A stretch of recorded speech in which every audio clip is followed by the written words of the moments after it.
নমো কৃষ্ণ শংকৰ গুৰু হৰি ৰাম ৰাম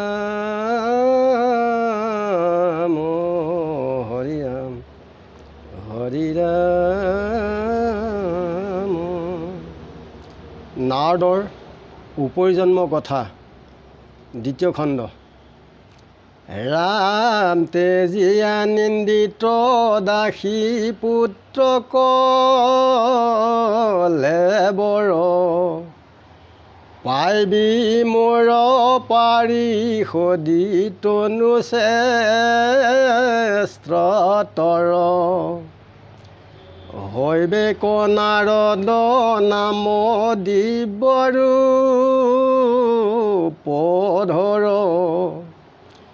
ফুৰিবি পবিত্ৰ কৰিলো নিৰন্তৰ মোৰ নাম গুণ মাত্ৰ কৰিও কীৰ্তন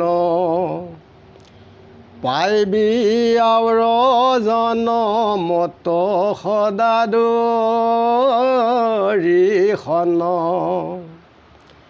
হেন শুনি ভৈল মোৰ মনয়ো পশম লাজ এৰি ফুৰো গাই কৃষ্ণ গুণ নাম কৃষ্ণৰ চৰিত্ৰ মই সুমৰো মনত অনন্তৰে কালবাসী ভৈলায় পগত পৰিল শৰীৰ কৰ্ম চিন্দিলে সকলে পাইলো পাৰিষদি তনু ভকতিৰ বলে সেই সময়ত আখি মিলিল পলয় প্ৰৱেশিল গয়া মই ব্ৰহ্মাৰ হৃদয় তাহানে মানস পুত্ৰ হৈয়া ভৈলো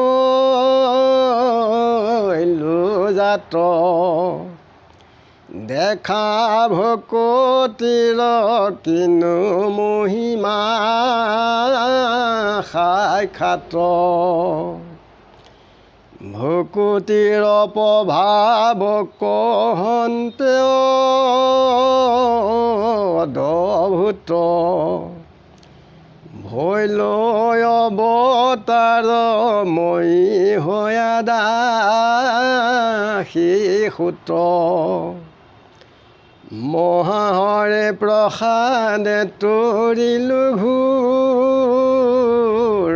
মায়া হেন জানি ব্যাস জগতকে কৰা দায়া কৃষ্ণ গুণ নাম ধৰ্ম কৰিও বেকত শ্ৰৱণ কীৰ্তন কৰি তৰুক সংসাৰ এই বুলি ভৈলা মুনি স্বৰ্গত প্ৰৱেশ ব্যাসু শান্ত চিত্ৰ ভৈলা পায় পদেশ কৃষ্ণৰ মূৰ্তিক পাছে কৰিল ধ্যান হৃদয়তে কৃষ্ণক দেখিলা বিদ্যমান বাম পাশে মায়া দক্ষিণত ভক্তি মাও দেখি ব্যাস ঋষিৰ ৰোমাঞ্চ ভয় লাগাৱ মায়াৰ বান্ধন্ত ভক্তি মাতৃ মেলাৱন্ত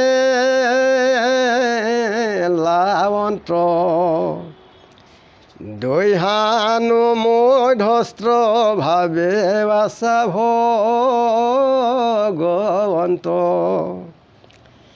বন্ধৰ মুখৰ হেতু দেখি ব্যাস ঋষি ভাগৱত শাস্ত্ৰ পাছে কৰিলা ঋষি পৰমৰ ৰহস্য মহাভকতিৰ পন্থ শোক কপহাইলা মৃত্যু ভাগৱত গ্ৰন্থ প্ৰথম স্কন্ধৰ 6 অধ্যায়ৰ তথা গৈল ব্যাস নাৰদ সংবাদ মৃত্যু কথা শুনা সভাসদ মহাভাগৱত পদ পুৰাণৰ সূৰ্য শাস্ত্ৰ শুনিও মহত্ৰ হৈয়াৰে শৰণ যিটো শুনয়াক পাও পৰপদ সুখে নিস্তৰে মায়াক বৈকুণ্ঠৰ শাস্ত্ৰ মানি পৰম চুকি সংসাৰী লোকক কৰি কৰি কি পাসুকি জানিলে কচিতে নিতে শুনা কৃষ্ণ কথা ইহে মনুষ্য জন্ম নকৰি বিথা বিজুলি চমক যেন জীৱন অথিৰ কৈত কেতিখনে পৰে হেন শৰীৰ প্ৰাণবন্ধু কৃষ্ণৰ চৰণে দিয়াচিত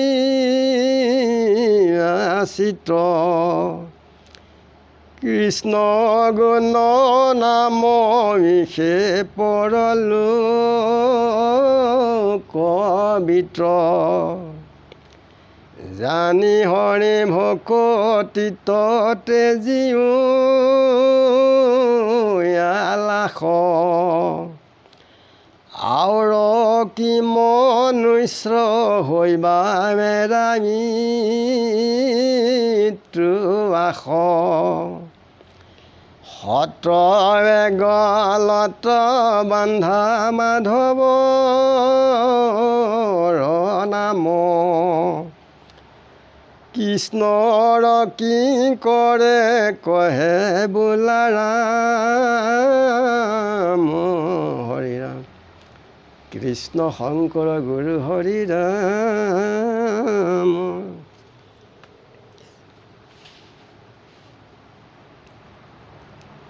কৃষ্ণৰ আকাশী বচন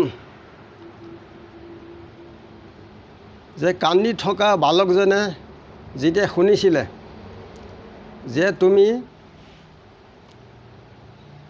দাসীৰ নিন্দদ দাসীৰ এই কলেবৰ এৰি তাৰমানে শৰীৰটো এৰি পেলাই পুনৰ তুমি মোৰ পাৰিষত শ্ৰেষ্ঠ তনু পাবা আৰু তোমাৰ নাৰদ নাম হ'ব মোৰ কৃষ্ণৰ গুণ নাম জগতত পবিত্ৰ কৰি ফুৰিবা আৰু মোৰ নাম কীৰ্তনে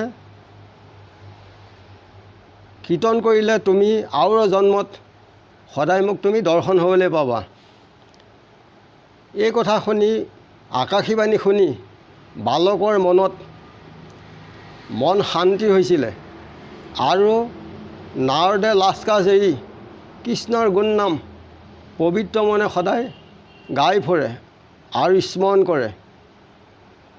যেতিয়া কাল আহি উপস্থিত হ'ল তেতিয়া কৰ্মবন্ধন এই সকলোবিলাক এৰিলে। আকৌ তেওঁ ভকতিৰ বলত পাৰিষদীৰ তনু পালে, শৰীৰ পালে।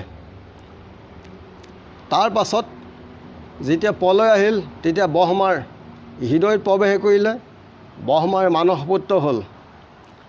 ভকতিৰ বিনে তেওঁ আন একো নেজানিছিল, কেৱল ভকতিয়ে সংসাৰত লোকসকলৰ কল্যাণ সাধন কৰিছিলে। এই কথাখিনি বালকৰূপীয়ে ব্যাসক কথাখিনি কৈ আছে যে মই দাসীৰ সুধ হৈ অৱতাৰ লৈছিলোঁ, যে মহামায়াৰ প্ৰসাদত এই ঘোৰ মায়াৰ পৰা মই নিস্তাৰ হ'লোঁ, যে জানি তুমি ব্যাস এই জগতক তুমি দয়া কৰা, কৃষ্ণৰ গুণ নাম ধৰ্মশাস্ত্ৰত বেকত কৰা আৰু ঈশ্বৰ কৃষ্ণৰ নাম কীৰ্তন কৰি সকলো লোক এই সংসাৰৰ পৰা তৰিব পাৰিব। এই বুলি কৈ নাৰদ স্বৰ্গলৈ গমন কৰিলে। ব্যাসে নাৰদৰ উপদেশ পাই কৃষ্ণৰ মূৰ্তিক হৃদয়ত ধ্যান কৰিলে আৰু হৃদয়ত বিদ্যমান তেখেতক দৰ্শন হৈছে। বাওঁফালে মায়া, দক্ষিণত ভক্তি মাতৃ। যে দেখি পেলাই ব্যাসৰ শৰীৰ ৰোমাঞ্চিত হৈছিলে। মায়ে বান্ধিছে, ভক্তি মাতৃয়ে খুলি দিছে। দুই হানৰ মধ্যস্থত ভগৱন্ত আছে। বন্ধৰ মুখ্য, এফালে মায়ে বন্ধন কৰিছে, আনফালে মুক্তি কৰিছে। এয়া ব্যাসে দেখি পেলাই তেওঁ আচৰিত হৈ ভাগৱত শাস্ত্ৰৰ তেওঁ লিখিবৰ কাৰণে মনস্থ কৰিলে। পৰম ৰহস্যৰ ভক্তি তত্ত্বৰ শোকক পঢ়ালে। যে সেই আমি সকলোৱে ভাগৱতৰ কথা আমি সকলোৱে শুনিব লাগে। এয়া হৈছে পুৰাণৰ সূৰ্য মহাভাগৱত। যে এক শৰণ লৈ ঈশ্বৰত যি শুনে তেখেতসকলে এই মায়াৰ পৰা সোনকালে সংসাৰৰ পৰা তৰিব পাৰে। এই বৈকুণ্ঠৰ শাস্ত্ৰ ইয়াক শোকে প্ৰচাৰ কৰিলে। জানি এক চিত্তে ঈশ্বৰ কৃষ্ণ শৰণাপন্ন হ'লে এই মনুষ্য জন্ম লোৱা বৃথা নহয়। যে আমাৰ শৰীৰটো দুদিনীয়া, বিজুলী চমকৰ নিচিনা, তৎক্ষণাতে আমি গুচি যাব লাগিব সময় হ'লে। ক'ত কেতিয়া এই শৰীৰ পৰে তাৰ কোনো ঠিক নাইকিয়া। যে বান্ধৱ কৃষ্ণৰ গুণ নাম ল'লে বৰ্তমান পৰকালৰ সেই আমাৰ সম্পদ হয়। যে জানি ঈশ্বৰ কৃষ্ণ ভক্তি কৰিব লাগে, আন এলাহবিলাক এৰিব লাগে। তেখেতৰ নাম গুণ গলত বান্ধিব লাগে। তেখেতেই আমাৰ পিতৃ মাতৃ, তেওঁ বিনে এই সংসাৰত আমাৰ দ্বিতীয়জন কোনো নাই। যত যজ্ঞ জপ তপ তীৰ্থব্ৰত দান, কোটি লক্ষ্য গুণে নোহে নামৰ সমান। যে যিমানবিলাক যজ্ঞ জপ তপ তীৰ্থ ব্ৰত দান আছে, ই কোটি ভাগো নামৰ সমান হ'ব নোৱাৰে। যি বিদ্যাই মাধৱত দৃঢ়মতি ৰহে, তাকে বিদ্যা বুলি মহাজনসমে কহে। বহুত ডিগ্ৰী ধাৰিলেও সেইটোক বিদ্যা বুলি কোৱা নাই। যি বিদ্যাই ঈশ্বৰ কৃষ্ণত দৃঢ়মতিয়ে তেখেতক ভক্তি নাম স্মৰণ কৰে, তাকহে মহাজনসকলে বিদ্যা বুলি কৈছে। ইমানতে আমি ৰাখিছোঁ। গুৰু কৃষ্ণ কৃষ্ণ, গুৰু কৃষ্ণ, শিৱায় কৃষ্ণ।